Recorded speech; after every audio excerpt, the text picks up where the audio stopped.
قربانی جسے کہا جاتا ہے یہ حضرت ابو الانبیاء سیدنا ابراہیم علیہ السلام کی سنت ہے۔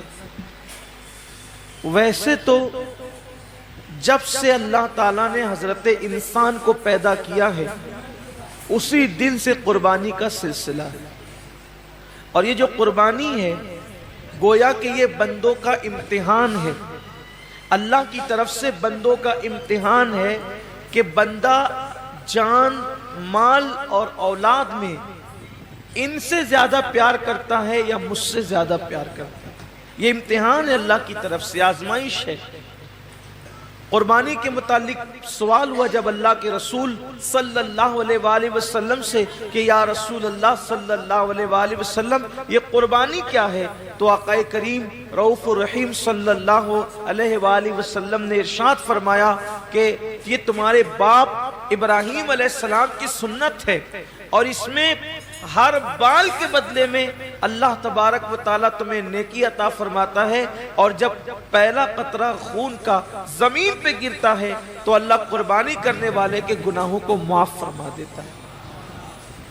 یہ تو آپ سنتے ہیں، بار بار سنتے ہی رہتے ہیں، لیکن جو آیہ کریمہ قربانی کے موقع پہ پڑھی جاتی ہے، جو آیہ کریمہ قربانی کے موقع پڑھی جاتی ہے، اللہ اپنے حبیب سے فرماتے ہیں قل ان صلاتی ونسکی ومحیای ومماتی للہ رب العالمین۔ اے محبوب آپ فرما دیں کہ میری نماز، میری قربانیاں، حتیٰ کہ میرا جینا اور میرا مرنا سب اللہ کے لیے۔ اصل بات یہ آتی ہے اس دور میں کہ قربانی اللہ کے لیے ہونا چاہیے، قربانی بلکہ قربانی ہی نہیں، ہر کام اللہ کے لیے ہونا چاہیے۔ لیکن کل تک شادیوں میں دکھاوا تھا، کل تک ظاہری اعمال میں دکھاوا تھا، اور اب لوگوں کے یہاں عبادت میں بھی دکھاوا پیدا ہو گیا، اور خاص طور پر قربانی کے موقع پر یہ چیزیں زیادہ دیکھنے میں آتی ہے کہ لوگ دکھاوا زیادہ کرتے ہیں، اور لوگ اس پر گفتگو کرتے ہیں کہ اس کا جانور اتنے میں آیا اور اس کا جانور اتنے میں آیا۔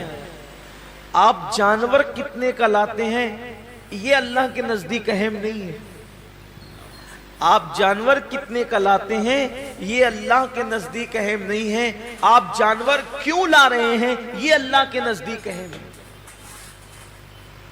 اس لیے کہ حدیث پاک میں آتا ہے کہ قیامت کے دن جب انسان کے اعمال کا دفاتر لے کر فرشتے اللہ کی بارگاہ میں پہنچیں گے تو ان کی نیکیاں بہت ساری ہوگی، اور فرشتے پیش کریں گے اللہ یہ کتنی نیکیاں لے کر کے آیا ہے۔ اللہ فرمائے گا فرشتوں تم نے صرف نیکی لکھی ہے کہ اس نے نیکی کی ہے، تمہاری نظر نیکی پر ہے، میری نظر نیکی کیوں کی ہے اس پر ہے، کیونکہ وہ علیم بذات الصدور ہے، وہ علیم و خبیر ہے۔ اللہ فرماتے ہیں کہ اس نے کیا کیوں ہے، اس پر میری نظر ہے۔ اے میرے فرشتوں اس نے نیکی تو کی ہے مگر میرے لیے نہیں کی ہے، اس لیے اسے گھسیٹتے ہوئے جہنم کے اندر لے جاؤ۔ انسان کتنا لگا رہا ہے یہ قیمتی نہیں ہے، کیوں لگا رہا ہے؟ للہ رب العالمین، اللہ کے لیے ہونا چاہیے۔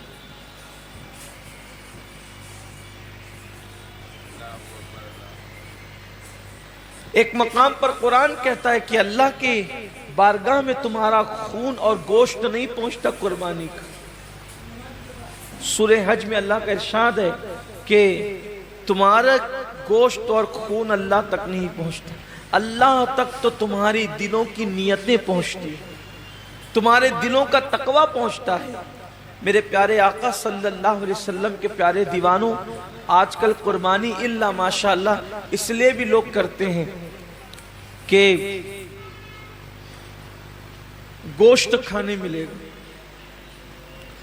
گوشت تو ملنا ہی ملنا ہے، گوشت نے جانا کہاں ہے؟ گوشت جائے گا کہاں؟ گوشت تو کھانے، لیکن نیت تو اچھی کرو۔ ہمارے بزرگوں نے فرمایا کہ اعمال سیکھنے سے پہلے اعمال کی نیت سیکھا کرو، اس لیے کہ مومن کی نیت اس کے عمل سے افضل ہے۔ نیت المؤمن خیر من عملہ، مومن کی نیت اس کے عمل سے افضل ہے۔ آپ نے کبھی سوچا کہ ایک کافر 20 سال کفر کر رہا ہے، پھر بھی وہ قیامت تک جہنم میں ہے؟ 20 سال ہی نہیں بلکہ سال بھر بھی کفر کرے تو بھی جہنم میں، 6 مہینہ بھی کافر رہے تو بھی جہنم، اسی حالت پہ مرا تو جہنم میں، ایک دن بھی کفر کیا اور وہ کفر پہ مرا تو جہنم میں کیوں ہے؟ اور مومن ایک دن مومن ہے اور ایمان پہ خاتمہ ہوا تو جنت میں کیوں ہے؟ عمل کی وجہ سے نہیں بلکہ نیت کی وجہ سے۔ کافر کفر پر اس لیے مرا کہ جب تک زندہ رہتا کفر پر رہتا، اس لیے ہمیشہ جہنم میں نیت کی وجہ سے، اور مومن جنت میں اس لیے ہے کہ جب تک دنیا میں رہتا ایمان پر رہتا، ایمان پر رہنے کی نیت اس کو ہمیشہ جنت میں رکھ رہی۔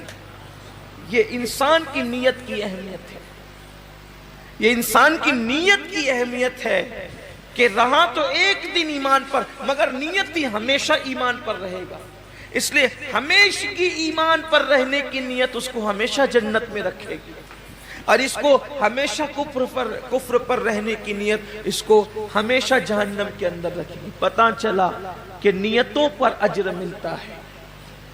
تو آج مومنوں کو، مسلمانوں کو نیت درست کرنے کی، جانور خریدو تو کتنا گوشت نکلے گا یہ دیکھ کر مت خریدو، بلکہ یہ اللہ کے نزدیک قبول ہوگا یا نہیں قبول ہوگا یہ دیکھ کر کے خریدو۔ آج گوشت ہی سب کچھ ہو گیا، اس لیے قربانی کی جو برکتیں ملنی چاہیے وہ برکتیں نصیب نہیں ہو رہی۔